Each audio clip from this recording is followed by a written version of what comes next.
नमस्कार दोस्तों, कैसे हैं आप सभी।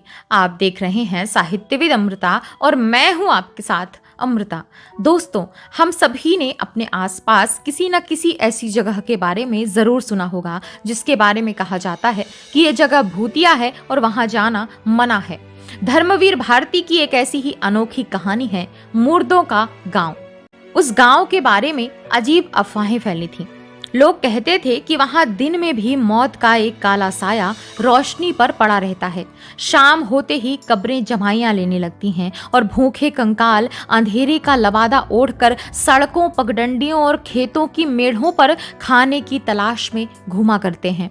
उनके ढीले पंजरों की खड़खड़ाहट सुनकर लाशों के चारों ओर चिल्लाने वाले घिनौने सियार सहम कर चुप हो जाते हैं और गोश्तखोर गिद्धों के बच्चे डैनों में सिर ढांप कर सूखे ठूठों की कोटरों में छिप जाते हैं। इसी वजह से जब अखिल ने कहा कि चलो उस गांव के आंकड़े भी तैयार कर लें, तो मैं एक बार कांप गया। बहुत मुश्किल से पास के गांव का एक लड़का साथ जाने को तैयार हुआ। सामने 2 मील की दूरी पर पेड़ों के झुरमुटों में उस गांव की झलक दिखाई दी।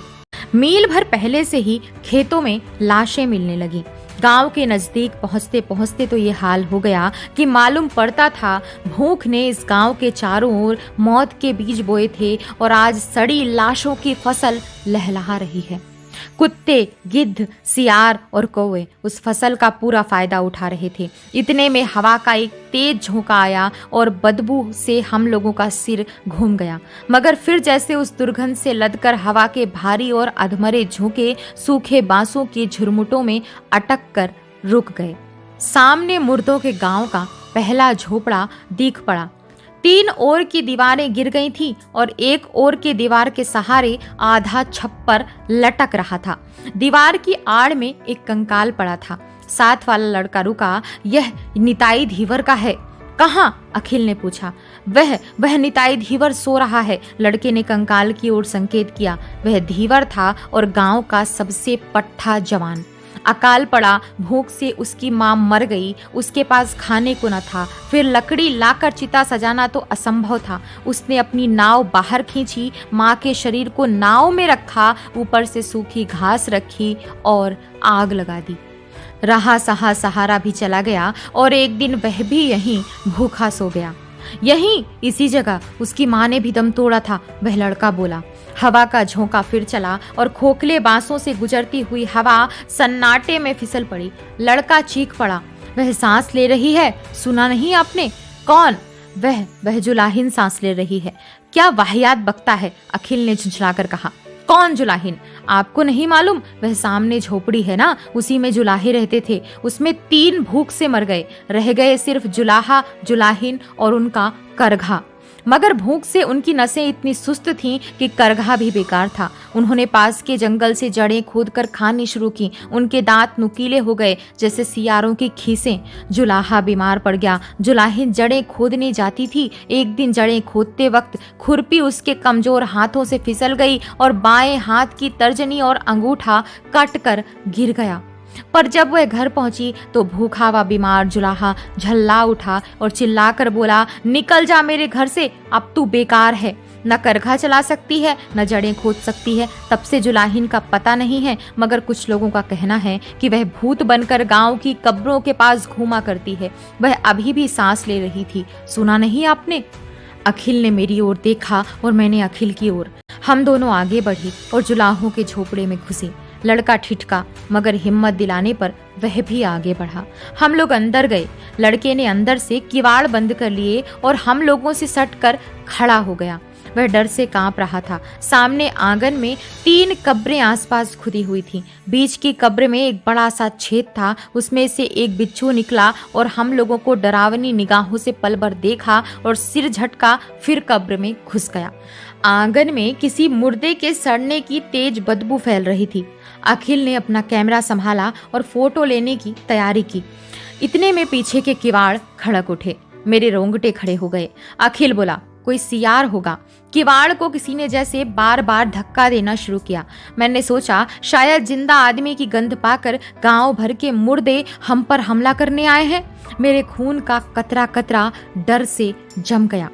लड़का पूरी तरह से चीख पड़ा। अखिल धीमे धीमे गया, धीरे से किवाड़ खोल दिया। उसके बाद बुरी तरह से चीख कर भागा और मेरे पास आकर खड़ा हो गया। मैं बदहवास हो रहा था और आपको यकीन ना होगा मैंने दरवाजे पर क्या देखा। मैंने जिसे देखा वह आदमी नहीं कहा जा सकता था, वह जानवर भी नहीं था, भूत भी नहीं। एक औरत नुमा शक्ल जिसकी खाल जगह जगह पर लटक आई थी, सिर के बाल झड़ गए थे, निचला होंठ झूल गया था और दांत कुत्ते की तरह नुकीले थे। मालूम होता था जैसे आदमी के ढांचे पर छिपकली का चमड़ा मढ़ दिया गया हो। उसके दाएं हाथ में एक खुरपी थी और बाएं हाथ की 2 अधकटी और 3 साबुत उंगलियों में कुछ जड़ें। वह पल भर दरवाजे के पास खड़ी रही, फिर धीरे धीरे आगे बढ़ी। मैं चीखना चाहता था मगर गला जवाब दे चुका था। वह हमारे बिल्कुल पास आकर खड़ी हो गई, जड़ें जमीन पर रख दी और अपने 3 उंगलियों वाले हाथ को मुंह के पास ले जाकर कुछ खाने का इशारा किया। हम लोगों की जान में जान आई। वह भूखी थी, वह आदमी ही होगी क्योंकि भूख आदमियत की पहचान है। अखिल ने अपने झोले पे से केला निकाला और उसकी ओर फेंक दिया। उसने केला उठाया और मुंह के पास ले गई मगर फिर रुक गई, उठी और झोपड़ी के दूसरे ओर चल दी। हम लोगों को कौतूहल हुआ, हम लोग भी पीछे पीछे चले। वह औरत सहन के एक कोने में गई, वहीं एक मुर्दा था जिसकी सड़ांध आंगन में फैल गई थी। देहाती लड़के ने उसे देखा और पहली बार उसके मुंह से आवाज निकली, जुलाहा। यह तो जुलाहे की लाश है, यह जुलाहिन उसे भी भूत बनाने आई है। जुलाहिन लाश के पास गई, लाश सड़ रही थी, उसमें चींटियां लग गई थीं। उसने केला और जड़ें लाश के मुंह पर रख दी और हंसी। हंसी की आवाज मुंह से नहीं निकली मगर खींचों को देखकर अनुमान लगाया जा सकता था कि वह हंसी होगी। दूसरे ही क्षण वह बैठ गई और मुर्दे की छाती पर सिर रखकर सुबकने लगी। यह जुलाहिन है मगर यह तो कम से कम 70 बरस की होगी। 70 बरस? No, it is dropsy. देखते नहीं, जहरीली जड़ें खाने से इसकी नसों में पानी भर गया है, मांस झूल गया है। अखिल बोला, इस मुर्दे को हटाओ वरना यह भी मर जाएगी। इसके बाद हम लोग झोपड़े के भीतर आ गए। पास में एक गड्ढा था, सोचा इसी में लाश डाल दी जाए।